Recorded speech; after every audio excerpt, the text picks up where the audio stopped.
Hello, everybody. I'm Stacy with NutritionJobs, and this is my favorite time of year where we can learn about trends that happened in 2022 and how that will affect trends in 2023, specifically about job trends, dietitian job trends, and where things are going when it comes to our careers as dietitians. Joining me today is Holly Larson. Holly Larson is an amazing dietitian friend and copywriter. She's really, really awesome. Welcome, Holly. Thank you so much for having me, Stacy. Always good to chat with you. I know I cannot wait to dive into these trends together. You and we put our heads together and learned about all the different trends that have happened and are going to happen. And we put together some research and have a great list of really interesting dietitian job trends. So I thought today we will go through those together. They're just sort of the highlights. There's more in an article, and we'll show you how to find that. But I thought that would be like a really fun thing to do, to go through that together. So just to everybody, make sure everybody knows that Holly Larson is a really fantastic copywriter, but she also teaches other dietitians and health professionals how to copywrite. Holly, do you want to say anything about your business? Sure. I'll say it took me a little while to find my place in the world as a dietitian because working in a hospital wasn't for me. But I discovered that I love to write, and so that's what I do. But I also teach dietitians how to write because most of us taught how to write in a way that's effective to communicate and to grow our business. So that's who I am and what I do. And you're really good at it. You do writing for me, you do writing for lots of other dietitians. And I just think you're very skilled. And so if you guys don't know Holly, definitely check her out. Holly was on one of our Nutrition Jobs YouTube episodes on top 10 mistakes new writers make and how to avoid them. It is linked down below. Please check that one out. It's really, really juicy. She gives like a whole little masterclass on how to do good writing, good blog writing, good copywriting. And she's also got a course on it, and we'll talk about that in a little bit as well. So the work that we did together, and well, actually, Holly did most of the work on this, is a great article. It's on nutritionjobs.com/dietitian-job-trends. You can see all of the trends in there. We're going to highlight just a few of those today that you can look at and see if that applies to you and how you can adjust your practice, how you can learn how to maybe find some new ideas for your career. So our very first one is you found this idea of coming up with that there's more high-tech wearables that dietitians and the consumers are using, and how that will impact our career. Tell us a little bit about that. Happy to. If it's okay with you, Stacy, I might start with just like how you and I came up with some of these ideas Oh, first. good idea. Yes. Perfect. So since I write for you and other dietitians in business, part of how we come up with topics is looking at keyword research and see what people are looking for online, because you can actually measure how many times people are searching for a specific topic online. So the more people are looking for something, oh, this is something that's really of interest to consumers. So it's important for us to know about it. So it doesn't mean we necessarily agree with all of these things, but if we're getting questions about this topic or that, we need to be informed enough so that we can provide a thoughtful answer. So keyword research is part of what guides our thought about trends and what topics that we should cover. We also look at just like what questions our dietitians are getting from their clients and potential clients and through Instagram and however they're showing up in the world, to make sure that we're answering those questions. And then the other place I looked is there's kind of a cool tool called Exploding Topics. It's explodingtopics.com. And it must be keyword research based too, but it's a free tool. And it covers topics across the spectrum, but including health topics. So some of the things I added to the list were exploding topic suggestions. So that's how we came up with the list. We don't have a magic 8-ball or a magic wand. It was a little bit data driven of how we came up with this list. Good point. Yes, excellent. And I think Google does a search trend of the year. They have something that they publish every year too.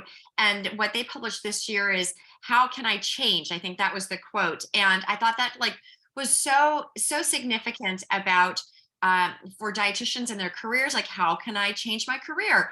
Or consumers, like how can I change my diet? Or how can I change my whatever it might be, whatever health issue that they have. So I thought that was interesting too. Yeah.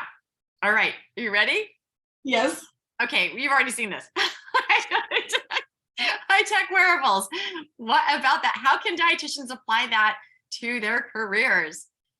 So I think we can circle back to our very first pedometers that were popular maybe when I was in grade school, and they looked like a little pager attached to your waistband, measuring your steps, or like learning that you could shake it and flex your numbers a little bit.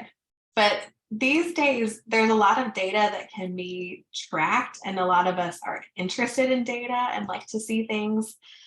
And this is a good overlap for dietitians who might be more in a body positive or intuitive eating space, that the scale is something that we tend to use as a metric quite a bit, but there are plenty of dietitians who want to move away from that as a metric. So things like heart rate or blood pressure or things like that, there are things you can use to measure at home. But also, I think one that's really particularly popular up and coming are the glucose monitors, especially for people who don't have diabetes. I think that's kind of controversial and interesting. Should you be tracking your blood sugar? I don't know, but it is something that dietitians might get questions about. Yeah, I think that's a good one. I have an Aura ring that I use, and I've got an updated version. So it not only tracks the quality of my sleep, but it tracks my oxygen saturation, my body temperature. That's always done that, and I just find it really interesting. Even if I don't do anything with the data, it makes me more cognizant of my health and what behaviors are affecting my health. And so I think that could be impactful for when we're working with patients one-on-one or in groups, how this just brings health and nutrition sort of top of mind. So I always find this is like super interesting. I wish there was a wearable that like showed your cortisol level. Like, who knows, maybe that's down the line, but that could be interesting too. All right, I love this area. This is an area that I think is super interesting. Okay, the next is veggies in all shapes and forms. So how does that impact our trends for dietitians? Still kind of mulling on the cortisol. Would I even want to know? Maybe not. Um, so, perhaps this feels a little bit stereotypical to say vegetables for dietitians, but, each year is a new opportunity to kind of put a new spin on things.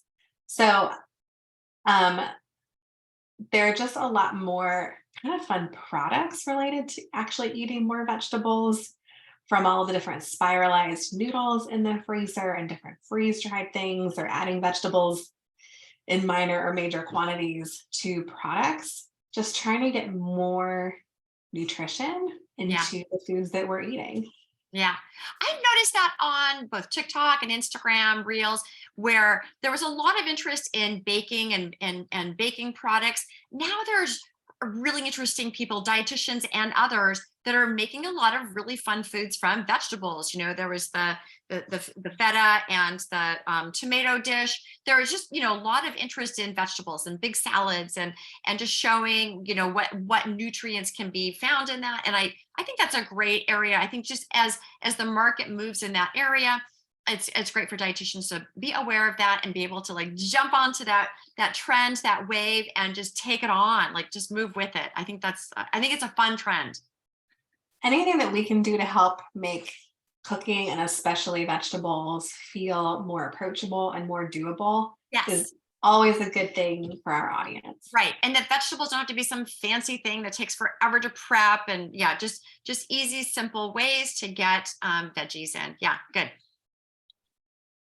Oh, diet and sleep. Oh, this is so interesting. Tell us more about this. So I think we are, as a whole, as our nation, we are learning more and more the importance of sleep. And as a new mom, That's a lesson that is hammered in even more. um, but we're also learning that the foods that we eat actually can have an impact on the quality of our sleep. So going to sleep isn't just about turning the lights off and then you're done. Learning about sleep hygiene, which I think is kind of a terrible descriptor. I wish we had a better name for that. But like the having a window of not having screen time before you try and go to bed, having a wind down routine, those kinds of things help you to get a better night's sleep. But it also matters the kinds of foods that you eat. So things like pistachios and tart cherry have a small amount of naturally occurring melatonin, and that might actually help you to get a better night's sleep, just like a cup of chamomile tea. Yeah, yeah. I think we've always been aware as dietitians how inadequate sleep or poor sleep, how that can impact the next day's relationship with food. But I think that the consumers are now hearing about this and they can own it as well. And so there's a great partnership that can be created, I think, around this topic, how how you sleep affects your relationship with food and just how you're feeling the next day and what choices you make or don't make. So I'm Mhm. super excited about this one. I love all the topic related to sleep. Do I get enough sleep? No. And my aura like proves it, but I love this topic. It's super fun. Yeah. Maybe next year will be your year. Maybe. Oh, well, speaking of passive income, this is one of my favorite topics for dietitians, and getting away from talking about foods. Tell us more about passive income and how can we get more? Stacy, I think it is so exciting how much dietitians are interested in different sources of income and doing things outside of traditional hospital long-term care work. And especially with, is what's the economy going to do next year? That's getting plenty of people nervous. But truly, there's no bad time to build an extra stream of income to help cushion you, your household, and your finances against things that happen, because things always happen. So a passive income stream, the definition of passive is, I guess you can choose your definition, but a lot of people say not directly trading your time for money. So there's still work involved, but passive income is more about front loading that work so that you can create a course or a product or a download of some kind that you sell, something that you make once or do the most of the work one time and then continue to make money off of it. And as dietitians, we have so much expertise to offer. So whatever your audience is, whether they're looking for cookbooks or algorithms or guides or slide decks or whatever it could be that you do have an expertise on, and I'm sure that you do, you can monetize that in some way and then have more money. Add more money. Yeah. Meal plans, having, a monetized blog where the blog is attractive from the SEO standpoint, where people are searching for the words that you are writing, and you've got ad networks on your site that make money. I always joke with my kids, like, so I've got a NutritionJobs blog, and it talks about dietitian careers and dietitian jobs. And I have you helping me write it. I've had Sarah Kozik's help me write it. I write some stuff on there too. Some students do as well.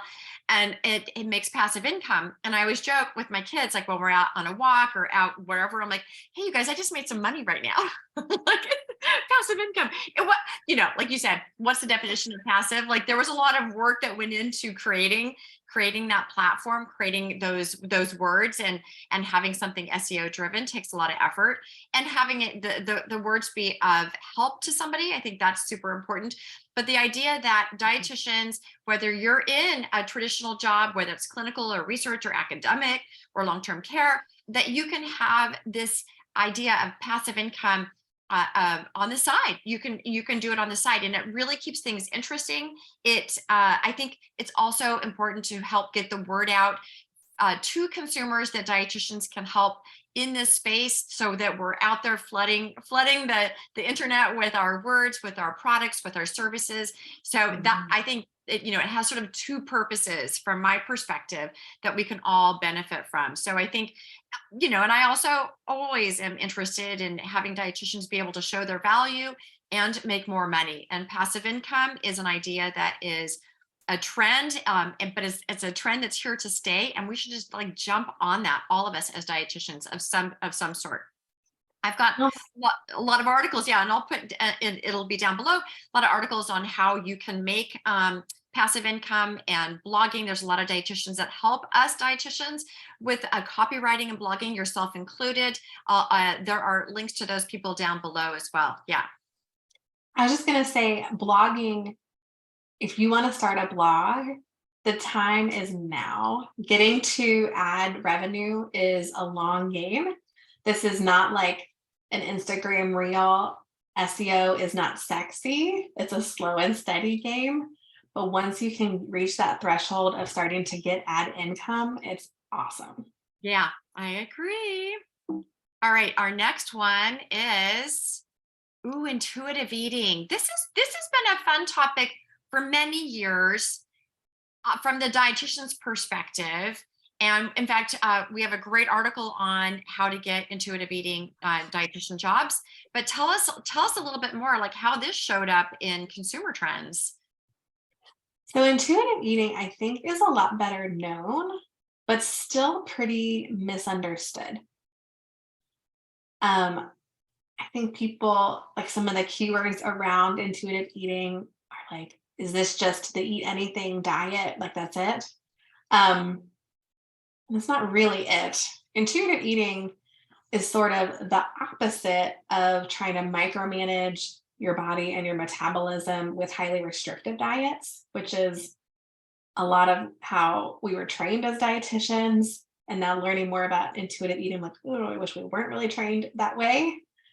And while there's always going to be a place for therapeutic diets, gluten-free if you have celiac, or carb management if you have diabetes, I think there's always going to be a place. I wish there was less of the trying to overly manage your weight. So intuitive eating is all about getting in tune with your body and recognizing that there's body diversity. We don't all look the same.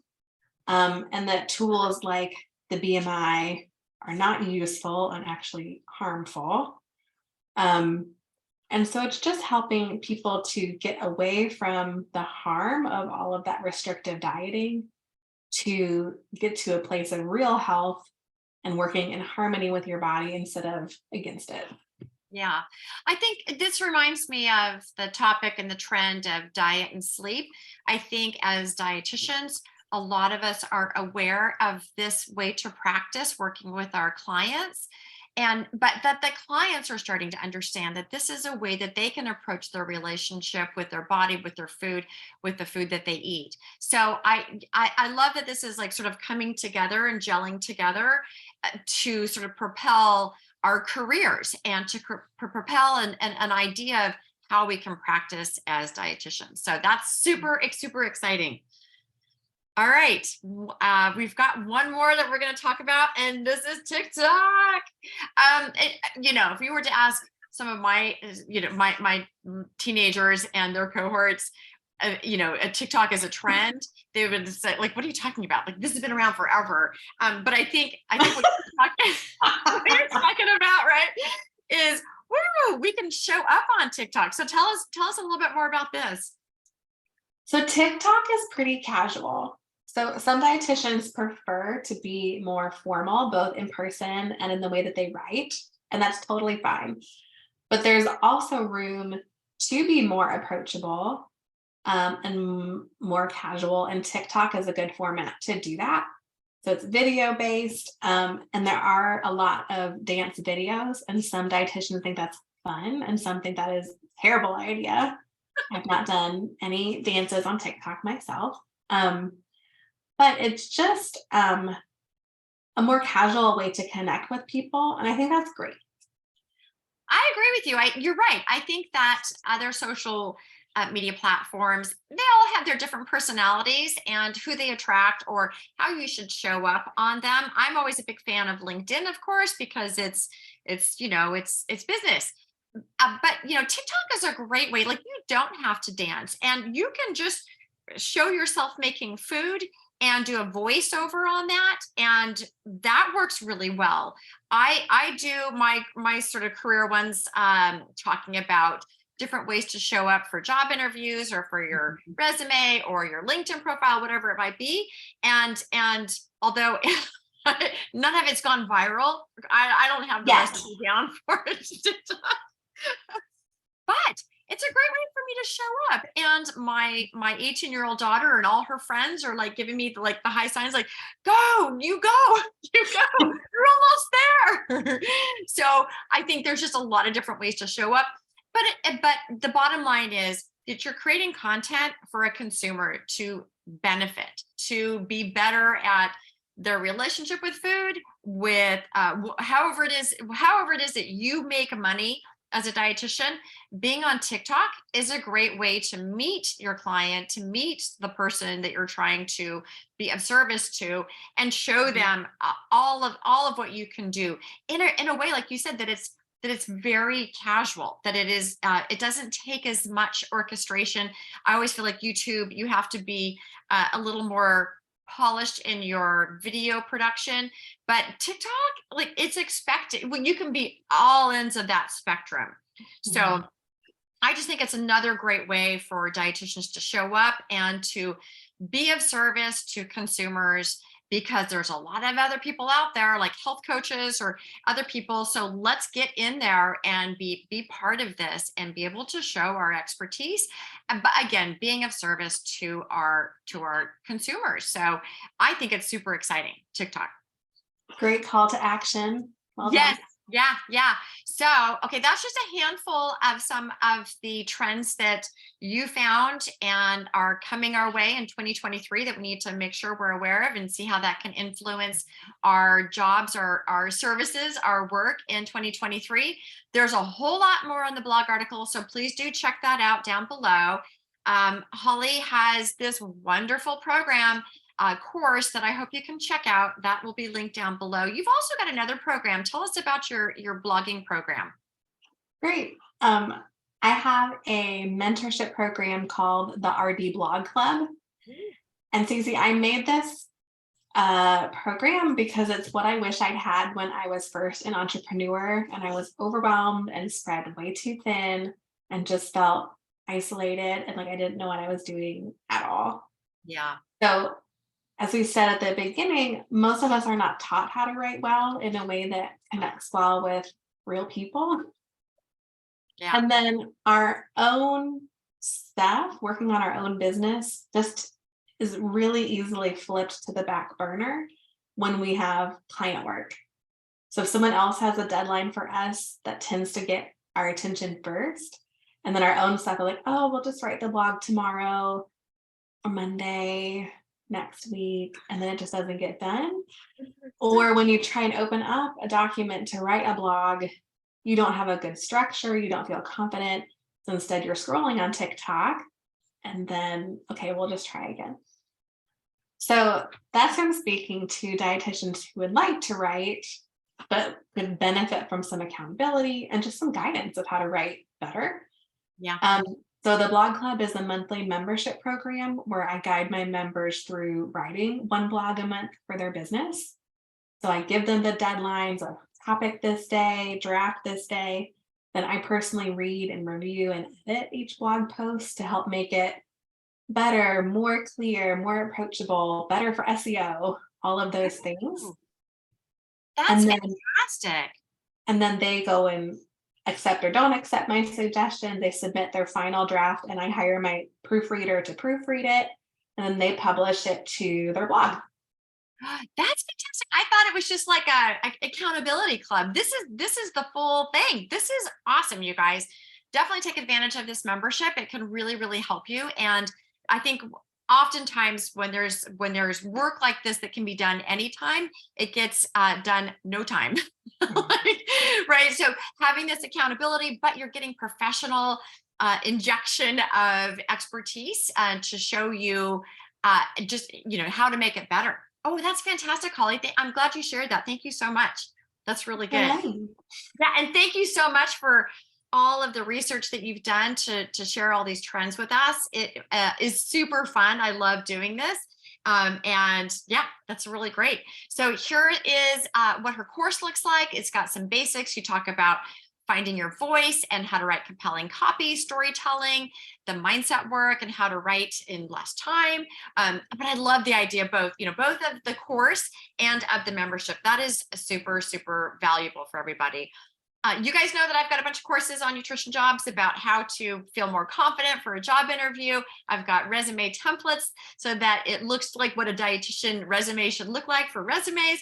So I hope you can check those out. This is the resume template course that I've got.